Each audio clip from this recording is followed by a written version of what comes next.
Gracias a todos ustedes por sus comentarios y mensajes asegurándonos de que me mantengo a salvo y por todas sus sugerencias, sobre todo por las posibles pistas y llamado de atención sobre posibles señales de advertencia. Han sido fundamentales en mi viaje, no solo para sobrevivir más allá de mis 27 años, sino para entender de dónde vengo, a dónde voy y cómo arreglar todo esto.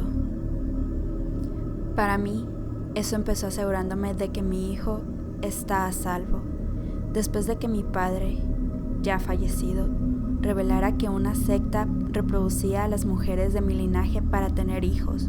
Me aterroricé por mi propio hijo, mientras recorría el largo camino de vuelta a casa, superando con creces el límite de velocidad, pero, por alguna razón, no lo bastante rápido. Mi mente se llenaba de preguntas. ¿Qué podían querer de él? ¿Lo habrán encontrado ya? ¿Qué le harán? ¿O qué habían hecho ya? Ya habían orquestado el asesinato de mis hermanas, de mi madre. No me extrañaría que le hicieran daño a él o a mí.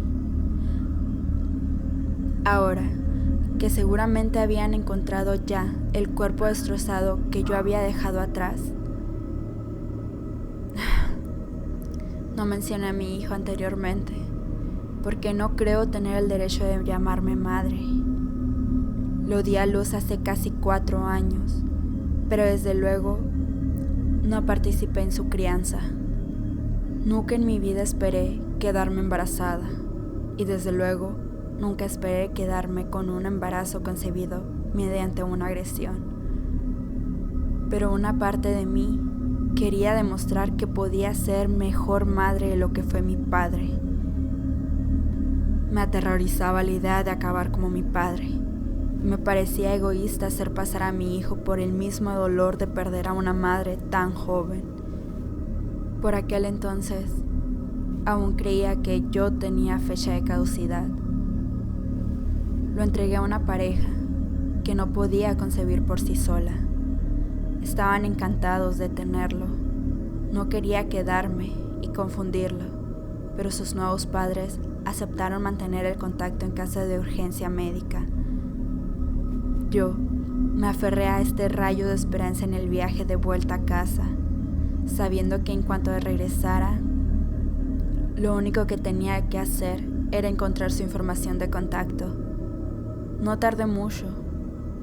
Minutos después de aparcar en el garage, ya estaba marcando su número. Susurré súplicas al auricular mientras esperaba su respuesta. Ya era tarde, pero esto no podía esperar hasta mañana. Casi había saltado al buzón de voz cuando una mujer confusa contestó con un saludo aturdido. Inmediatamente las palabras salieron de mi boca, como vómitos, revueltas y precipitadas. No iba a contarle lo que había pasado aquel día, así que me limité a decirle que tenía un mal presentimiento sobre mi hijo, bueno, sobre su hijo, que necesitaba saber que estaba bien. Su largo y agotado suspiro, su vacilación a la hora de responder, hicieron que se me acelerara el corazón. Cuando por fin habló, se me heló la sangre. Se disculpó diciendo que hacía 1 año lo habían llevado con otra familia, debido a problemas de comportamiento inesperados, sobre todo porque tenía la manía de romper cosas, por mucho que lo vigilaran. Intentó tranquilizarme, insistiendo en que había acudido a una agencia que buscaba activamente niños problemáticos, que le habían colocado con una familia más preparada para el reto. No pudo darme mucha información sobre su nueva familia, pero sabía que seguía en el estado. Sus respuestas fueron exasperantemente vagas y poco comprometidas. Sabía que no conseguiría mucho más de ella, así que colgué el teléfono. Después de que accediera a enviarme cualquier información que tuviera sobre la adopción y el nombre de la agencia, Una simple búsqueda en Google dejó claro que, para empezar, ni siquiera era una organización real.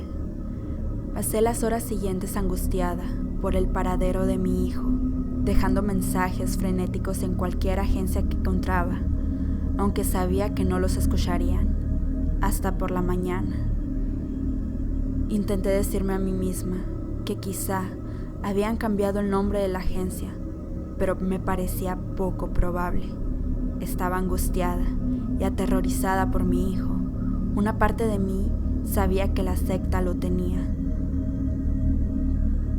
Me llevó más de una semana de búsqueda, pero me alegra decir que, con la escasa información que me proporcionaron, pude localizar a mi hijo.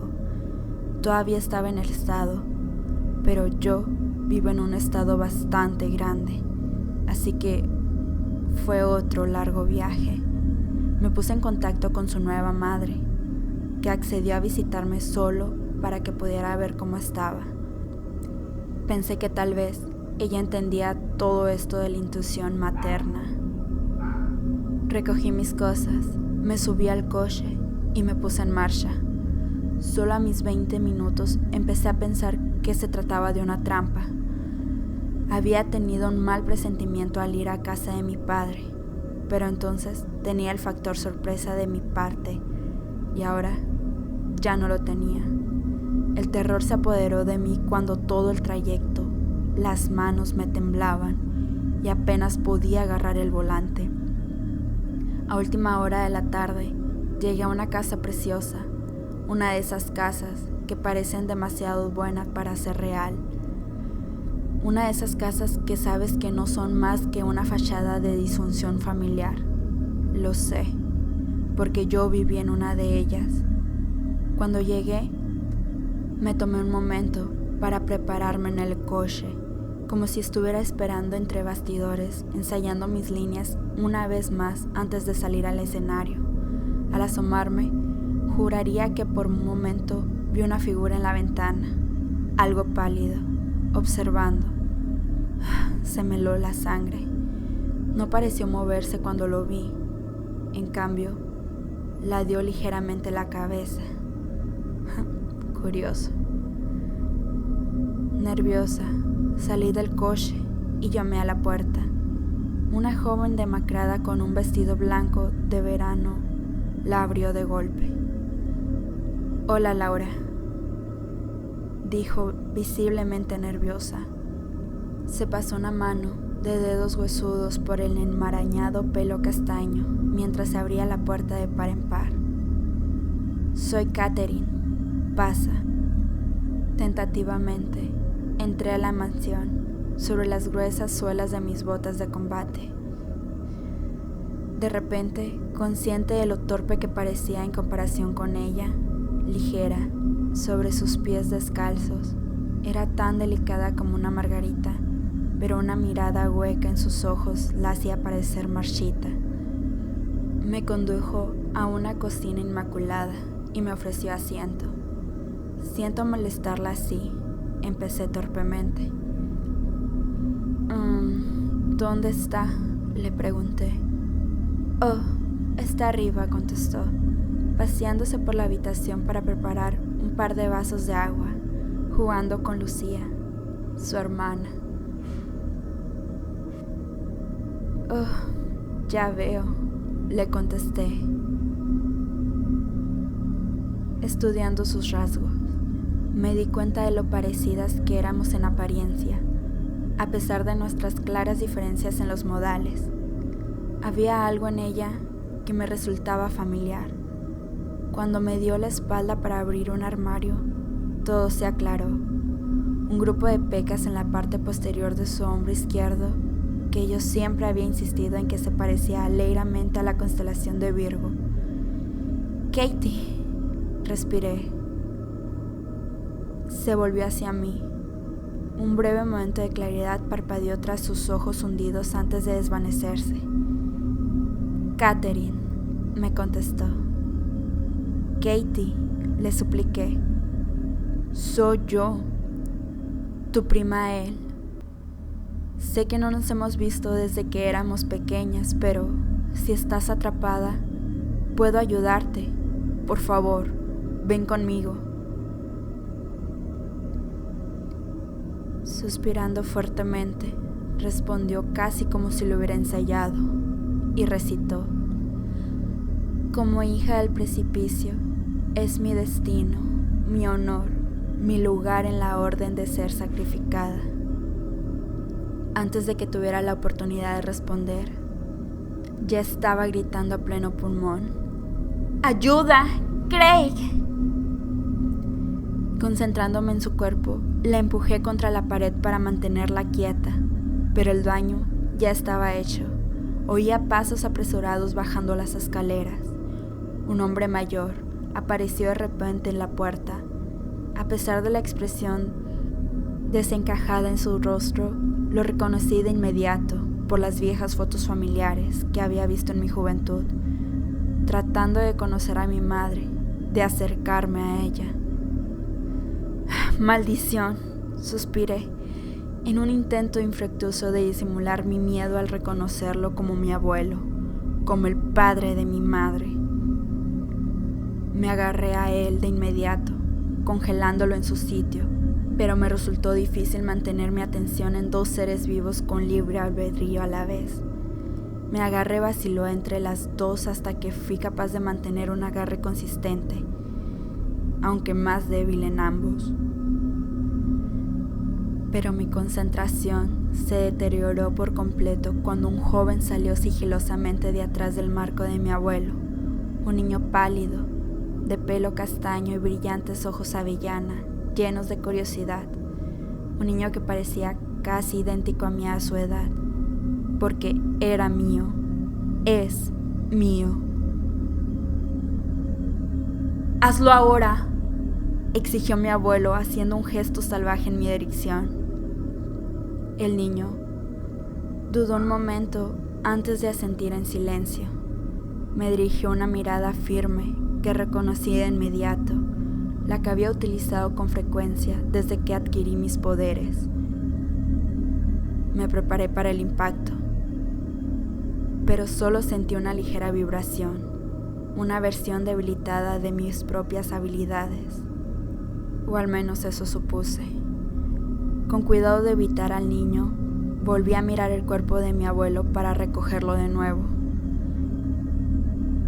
Mi corazón casi se detuvo mientras luchaba por hacer contacto con su forma, al darme cuenta de que no tenía poder. Parecía un imbécil mirando a un anciano, esperando a que algo pasara. Su reacción también fue de sorpresa, pero con un matiz de asombro. «Lo sabía», balbuceó, contemplando mi repentina parálisis de poder, y su alegría inicial se convirtió en una carcajada estruendosa. «Has sido tú todo el tiempo». «La profecía», musitó Catherine, paseándose por la cocina para verla más de cerca. «La que acabará con las hijas». Llamó a Lucía, antes de arrodillarse en el suelo de baldosas ante el chico, apoyando la frente en la fría superficie. Una chica joven, tal vez de 1 año mayor que mi hijo, con el pelo rubio, casi blanco, entró y siguió su ejemplo. Toda aquella farsa me ponía enferma. ¿Quieres acabar con todos nosotros?, me burlé, usando la ira como fachada para mi clara impotencia. ¿Tu propia familia? Él asintió satisfecho. Como se ha predicho, las hijas del precipicio son un peligro para este mundo. Demasiado rebeldes, demasiado inflexibles, demasiado poderosas. Las generaciones han transmitido la promesa de que un día, un glorioso día, nacerá un hijo con las capacidades de despojar a las hijas de sus habilidades, de debilitarlas para poder matarlas. Una sonrisa malvada torció sus facciones mientras despeinaba a mi hijo. Y fuiste tú quien nos los entregó. ¿Y entonces qué? ¿Seguirás matando a las niñas que nazcan en el futuro? Cualquier niña viva ahora. Yo balbuceé, mirando desolada y temerosa a Lucía. ¿Me estás diciendo que vas a matar a esa niña de ahí, ahora mismo? El hombre mayor se limitó a alzar las cejas, como si quisiera comunicarme que no tenía ningún reparo en hacerlo. Como has predicho, me contestó. Su total desapego a la humanidad, de la realidad, me dejó temblando. Sabía que todo acabaría si no actuaba con rapidez. Miré suavemente al joven. ¿Cómo te llamas, niño?, le pregunté. Kit, así es como siempre lo he llamado en mi mente. Simplemente Kit. A menudo se me venía a la mente durante las tareas más mundanas y no tenía un nombre para llamarlo. Me preguntaba qué estaría haciendo Kit. Me pregunto si Kit estará bien. Me pregunto si Kit es feliz. Me pregunto si la familia de Kit lo quiere. Parpadeando confundido, tartamudeó. Ellie, me respondió. Ellie, está bien, respiré, apretando los labios para evitar las lágrimas. No quería decírtelo así, Ellie, pero esta gente no te quiere. Te están utilizando para hacer daño a gente inocente, como yo, como Catherine, como Lucía. Mataron a mi madre, a mis hermanas. Por favor, déjame ir para que pueda llevarte a un lugar seguro. ¡Es una mentirosa, Ellie!, espetó el anciano, desvariando como un absoluto lunático. Sacó una espada ornamentada de su cintura. Tenemos que acabar con ella, acabar con todos ellos, como las animallas que son. Sus ojos se desorbitaron y casi pude sentir la batalla interna que se libraba en su interior. Finalmente, las lágrimas empezaron a mancharle la cara cuando la sensación de hormigueo empezó a remitir. No, me gusta mi hermana. El agarre de Ellie finalmente se rompió mientras agarraba a Lucía por el codo para huir de la habitación. Llené al anciano con mi energía hasta que fue incapaz de moverse, tan quieto como una estatua. Concentrándome en el cuchillo, se lo arrebaté para suspenderlo en el aire. Respiré profunda y tranquilamente antes de catapultarlo en su dirección. La hoja ya estaba fuera de mi alcance mental cuando me di cuenta de que Catherine se había levantado del suelo para abalanzarse sobre el hombre. El arma se clavó profundamente en su cuello, llevándosela al suelo al instante. Me apresuré a ayudarla, pero me di cuenta de que nunca la había curado. Y desde luego, no sabía cómo hacerlo. Ella rechazó mis vagos intentos mientras sacaba la daga. Observé, horrorizada, cómo se clavaba la hoja en el pecho, jadeando. Una sonrisa de placer se dibujó en su rostro en sus últimos momentos. Una abrumadora oleada de ira estalló en mi interior, tanto contra mi abuelo como contra mí misma por la muerte de Catherine. Cerré los ojos para calmar mis emociones, pero en cuanto los abrí, me encontré de nuevo en el acantilado, arrodillada en su borde. El viento me agrietaba la cara mientras miraba los rápidos negros que se agitaban debajo, justo debajo de la superficie. Podía ver con más claridad de la masa sombría que había debajo, dinámica en su forma, parecía estirarse y moverse en todas direcciones. Cambiaba constantemente, era amorfa y vaga, pero pertenecía claramente a una inteligencia colectiva. Desde abajo se oían murmuros. Las palabras eran imperceptibles, pero el mensaje Estaba claro. Salta.